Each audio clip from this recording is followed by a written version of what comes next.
지방 분권 개헌이 필요하다는 목소리 지난 대선 때부터 끊임없이 있어 왔는데요. 관련해 전국적으로 이 지방 분권 개헌 추진 결의대회들이 열리고 있습니다. 오늘 오후에는 이 광주 지역 결의대회가 광주 북구청에서 개최된다고 하는데요. 왜 지방 분권 개헌을 이야기하는지 궁금합니다. 관련 이야기 들어보겠습니다. 지방 분권 개헌 추진 광주회의 상임부장이시죠. 광주대학교 이민원 교수 연결돼 있습니다. 안녕하세요, 교수님. 네, 안녕하세요. 네, 이 지방 분권 이야기들이 끊임없이 나오는데 이 청취자분들에게 좀 더 구체적으로 지방 분권 개헌이라는 게 어떤 건지 이야기 좀 해주시죠. 예.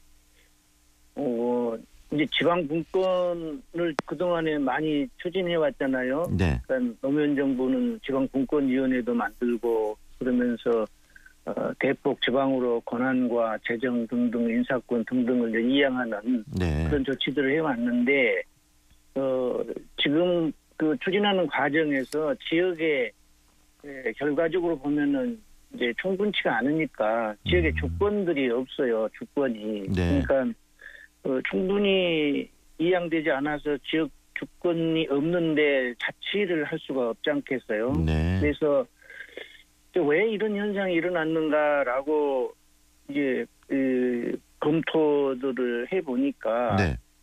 결국은 헌법이 이런 것들을 다 가로막고 있는 거예요. 그러니까 뭐 이제 지방에서 자치를 충분히 하려면은 지역에 이제 뭐 재정이 충분해야 되지 않겠어요? 네. 그러면 그 재정을 하기 위해서는 세금도 지역에서 걷고 그래서 쓸 수 있고 해야 되는데 네. 조세 법률주의 그래가지고 이게 법이라는 게 국회에서 만드는 것을 법이라고 그럽니다. 네. 그러니까 지방의회에서 하는 조례로는 그런 걸 할 수가 없죠. 네. 그러니까 사실은 불가능한 지방 분권 얘기를 하고 있었던 거고, 그렇죠. 지역에 또 법도 지방 정부 수준으로 이게 하려면은 지역에서 법도 만들 수 있어야죠. 네. 그러니까 이게 네. 법을 만들 수 있는 권한들이 없고 뭐 등등 여러 가지 이유로 교수님 네. 오랫동안 저희들이 지방자치를 해왔지만 그리고 또 네. 방금 말씀하신 것처럼 뭐 나주혁신도시가 들어오는 듯 지방의 어떤 중앙의 권력이나 경제적인 부분들이 많이 이양은 됐지만 근본적으로 지방자치가 뿌리내리고 지방 분권을 위해서는 이 헌법 자체가 가지고 있는 여러 가지 지방 그 분권과 상충되는 조항들을 삭제해서 새로운 헌법을 만들어야 될 필요성이 있다.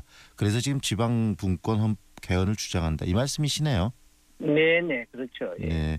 그런데 우리나라가 이렇게 지방자치를 한 지 상당한 시간이 흘렀지 않나 싶은데 헌법에 그런 조항들이 아직까지 개선되고 있지 않았었나 보죠. 문제점이 많나 봅니다. 우리나라 헌법은 그동안에 만들어진 이후로 네.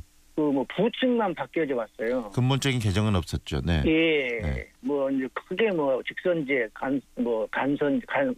간접 선거에서 대통령을 직접으로 뽑는다. 뭐 이런 수준의 뭐 얘기 외에는 거의 다 헌법에 지방 자치에 관련해서는 부칙만 변화합니다. 이거 네. 언제부터 한다. 그러니까 사실은 헌법에서 이것을 가로막았다는 것이 이제 그런 것이기도 하고 이제 헌법에서 이것을 뭐 아까 말씀드린 그런 입법권이라든지 뭐 재정권이라든지 이런 것을 이제 더 추가해서도 이를테면 우리 주민자치 뭐 이런 얘기도 많이 하잖아요. 네. 그러려면은 주민 자치 권한이 있어야 되는데 그 주민들에게 자치권을 주는 조항은 어디에도 없죠. 그러니까 사실은 말만 지방자치를 할 수밖에 없는 네. 그런 상황이 됐던 거죠. 네, 실질적으로 지방자치를 확대하는데 한계점이 있었다는 말씀이신데요.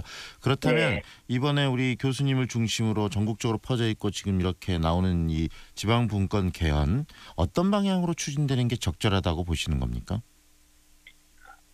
대통령께서 연방제 수준으로 하시겠다고 하셨잖아요. 네.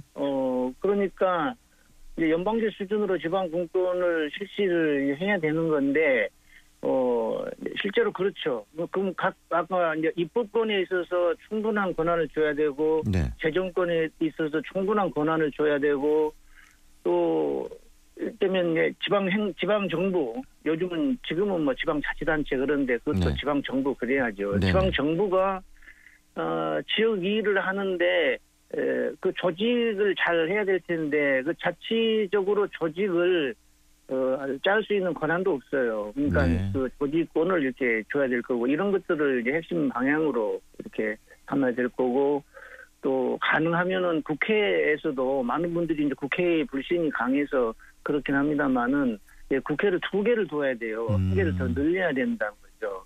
그러니까 이제 우리가 뭐 보통 상원이라고 합니다만은 네. 이제 지역에 지금 국회의원들 자꾸 농촌 인구가 줄어들고 해서 지역 의원 수가 줄어들잖아요. 네. 그러면 이제 지역 이야기를 하는 소재가 줄어드니까 뭐 상원 이런 것들을 좀 둬야 되고 이런 방향으로 가야 되는 거죠. 그래서 네. 이를테면 이제 지역에서 만드는 조례 있잖아요. 이 네네. 조례도 이 법률의 성격을 부여해야 되고 그러니까 국회에서 만드는 것은 법률, 지방의회에서 만드는 조례는 자치법률 뭐 이렇게 하든지 해서 네. 지역의 권한을 강화하는 방향 이렇게 가야 되겠죠. 그리고 이제 주민자치권 같은 것도 네. 헌법의 모든 권력은 국민으로부터 나온다 이렇게 되어 있는데 지방정부에서 만드는 그런 관련 법은 이래야 되겠죠. 이제 헌법에 모든 권력은 주민으로부터 나온다 뭐 이런 얘기를 해줘야 주민자치권이 강화되고 그렇게 하겠죠. 결국은 중앙 중심의 종속된 시스템들을 좀 더 완화시키고 지역 스스로가 할 수 있는 영역들을 굉장히 더 확대시키는 지방 분권 형태가 만들어져야 된다는 말씀으로 들리는데요. 그렇다면은 세금이나 이런 모든 것까지 다 이렇게 뭐 지방에서 다 걷고 관리할 수 있는 시스템 굉장히 바람직하고 이상적인데 현실적으로 그렇게 되면은 뭐 특히 지역의 어떤 경제적으로 한계점도 좀 있고 열악한 측면도 있는데 지역 자치라는 게 정치적인 자치도 중요하지만 경제적인 자립도 중요한데 그런 부분들과 병립할 수 있을까요? 현재 시스템들 많이 극복을 하고.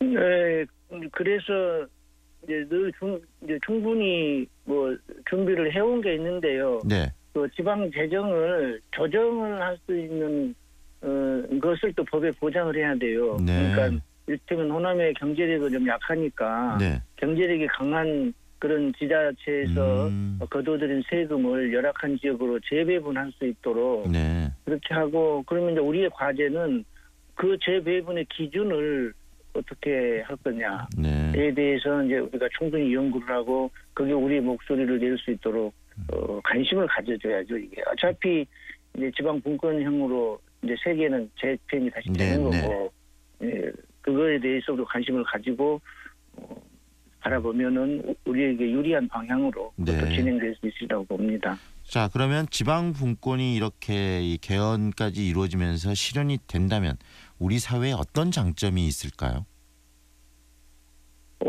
인간들도 그렇잖아요. 자기 일은 자기가 알아서 해야 행복이 늘어나죠. 그러니까 누구 시키는 일을 하면은 그만큼 자존감도 떨어지고 그렇잖아요. 네. 이게 인간뿐만이 아니라 지역도 마찬가지죠. 네. 지금까지는 중앙정부가 시키는 일을 하잖아요. 우리들은 많은 경우에 지자체장을 뭐 내년도에 이제 또 뽑겠습니다만 뭐 그분들이 이거 하겠다고 막 하잖아요. 네네. 그러면 그 하겠다는 것이 사실상 그 공허한 구호에 그치는 게 할 수 있는 권한들이 없기 때문에 그렇죠. 네. 없는데 그걸 하겠다고 하면은 그 얼마나 그 우스운 이야기입니까? 네. 그러니까 지역의 일을 지역의 사정을 잘 아는 사람들이 자기가 계획을 세워서 다 스스로 사용할 수 있는 돈을 가지고 이렇게 일을 해 가야지. 자기가 권한도 없고 스스로 사용할 수 있는 돈도 없고 이건 이제 중앙정부가 시킨 일 또 중앙정부에 읍소를 해서 부분 그 이렇게 말하자면 뭐라 하는 짜집기 하는 식으로 이렇게 지역을 만들어 가서야 지역이 무슨 체계가 있고 조화로운 발전이 가능하겠는가. 그러니까 뭐 어떤 사업 중앙정부가 지금은 어떤 사업을 공모를 해요.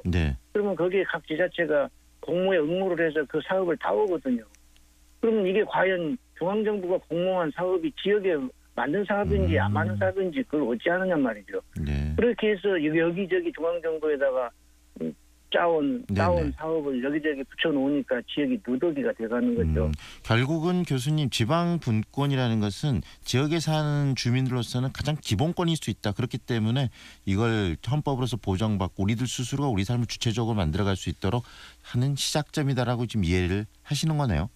네. 그리고 이제 특히 이제 중요한 거는 이 지방 분권과 자치를 헌법이 가로막아왔다. 네. 그래서 헌법이 이걸 해결해 줘야 된다. 네. 이런.